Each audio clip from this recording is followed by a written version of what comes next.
Mga kapatid, Shema, makinig at magnilay. Magsalo tayo sa salita ng Diyos. Ako po si Father Robert Manansala, ng Kapatirang Franciscano dito sa Pilipinas at presidente ng Our Lady of the Angels Seminary College sa Bagbag, Novaliches. Ngayon po ay ating pagninilayan ang mabuting balita para sa 30 linggo sa karaniwang panahon. Nagtipon-tipon ang mga Pariseyo nang mabalitaan nilang napatahimik ni Jesus ang mga Saduseyo. Isa sa kanila na dalubhasa sa kautusang Hudyo ang nagtanong kay Jesus upang subukin ito. Guro, alin po ang pinakamahalagang utos sa kautusan? Tanong niya. Sumagot si Jesus, ibigin mo ang Panginoon mong Diyos ng buong puso, ng buong kaluluwa at ng buong pag-iisip. Ito ang pinakamahalagang utos. Ito naman ang pangalawa. Ibigin mo ang iyong kapwa gaya ng pag-ibig mo sa iyong sarili. Sa dalawang utos na ito, nakasalalay ang buong kautusan ni Moises at ang katuruan ng mga propeta. Hayaan po nating simulan ang ating pagninilay sa pamamagitan ng isang kwento. Ang kwento ni Dr. Richard Teo, isang Singaporean. Marahil po ay nabasa niyo rin about 2 years ago. Mayroong isang kumalat na transcript ng talumpati ni Dr. Teo sa harapan ng mga estudyante ng medisina sa Singapore. Sa kanya pong pagbabahagi, nasabi ni Dr. Teo, nung siya pa lamang ay isang doktor, wala siyang pangarap kung hindi maging popular at mayamang doktor. Siya po ay nagsimula bilang isang general practitioner. Ngunit naisip niya na mas sisikat siya at mas yayaman kung siya ay magiging isang plastic surgeon. At ito na nga po ang ginawa ni Dr. Teo.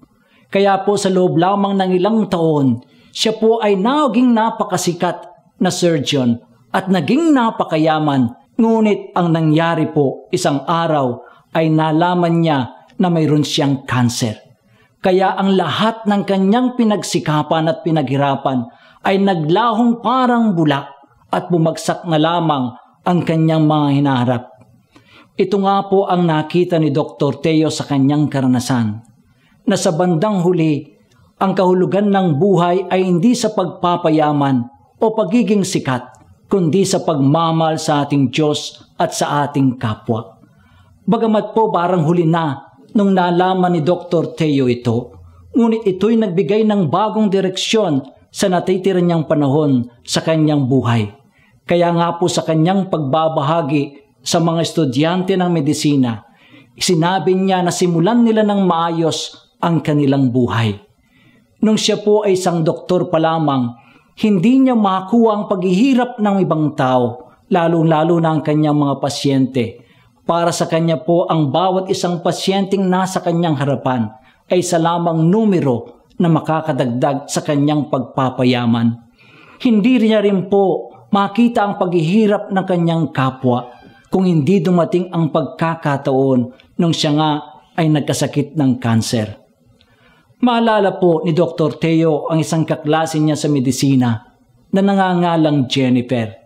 Si Jennifer po ayon sa kanya, tuwing siya'y naglalakad at may makikitang isang suso, ang ginagawa po niya ay umiiwas siya o kaya itinatabi niya ang nasabing suso.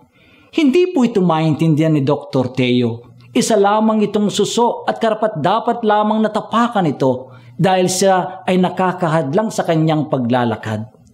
Ngunit nung nagkasakit na po si Dr. Teo, nakita niya ang pagkalinga ay hindi lamang sa kapwa, kundi sa lahat ng bagay na may buhay. Mga kapatid, ito nga po ang sinasabi ng ating ebanghelyo ngayon tungkol sa pagmamahal sa Diyos at sa ating kapwa. Sa bandang huli, ang kahulugan ng ating buhay ay hindi humiikot sa pagpapayaman o pagpapakasikat, kundi sa pagmamahal sa Diyos at sa ating mga kapwa.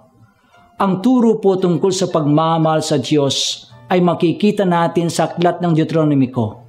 At ang turo sa pagmamahal sa kapwa katulad ng pagmamahal sa ating sarili ay makikita natin sa Levitico. Ngunit sa Lumang Tipan, mga kapatid, ang nasabing mga turo ay magkahiwalay. Nung pong dumating si Jesus sa kanyang pangangaral at sa kanyang pagsasabuhay, pinagsama niya ang dalawang ito. Ang pagmamahal sa Diyos at sa kapwa ay hindi na pwedeng mapaghiwalay. Ang sino mang nagmamahal sa Diyos ay magpamahal din sa kanyang kapwa, at ang pagmamahal sa kapwa ay pagpapakita ng pagmamahal sa ating Panginoong Diyos. Maalala ko po, mga kapatid, nung si Blessed Mother Teresa ay tumanggap ng kanyang award na tinatawag nating Nobel Prize Award noong 1979. Sinabi po niya sa kanyang talumpati, hindi sapat na sasabihin nating mahal natin ang Diyos, ngunit hindi natin ito'y pinapakita sa pagmamahal natin sa ating kapwa, lalong-lalo na sa mga naghihirap. How can you say that you love God whom you don't see if you do not love your neighbor whom you see? Binanggit po niya si San Juan na nagsabing sino man ang nagsasabing mahal niya ang Diyos, ngunit hindi niya ito pinapakita sa pagmamahal sa kanyang kapwa, ay nagsisinungaling. Sabi rin po ni Mother Teresa, ang pagpapakita ng pagmamahal ay nagsisimula kung nasaan man tayo, sa ating mga tahanan, sa paaralan, sa pinagtatrabuhan natin. Ipakita natin ang pagmamahal natin sa ating mga kapwa. At ang pagmamahal ng kapwa ay pagpapakita rin ng pagmamahal sa ating Panginoong Diyos. Mga kapatid, patay po sa halimbawa ni Dr. Teo at sa halimbawa ng ating santa na si Mother Teresa of Calcutta, nawa ang ebanghelyo natin ay magpapaalala muli sa atin na sa bandang huli, ang kahalagahan ng buhay ay hindi yung pagiging sikat o mayaman o kung anumang mga degree ang nakamit mo sa buong buhay mo. Sa bandang huli, sabi nga po ni San Juan de la Cruz, sa huling pagkakataon ng ating buhay, tayo po ay huhusgahan kung kakano tayo nagmahal sa Diyos at sa ating mga kapwa. Mga kapatid, ating pong napagnilayan ang salita ng Diyos.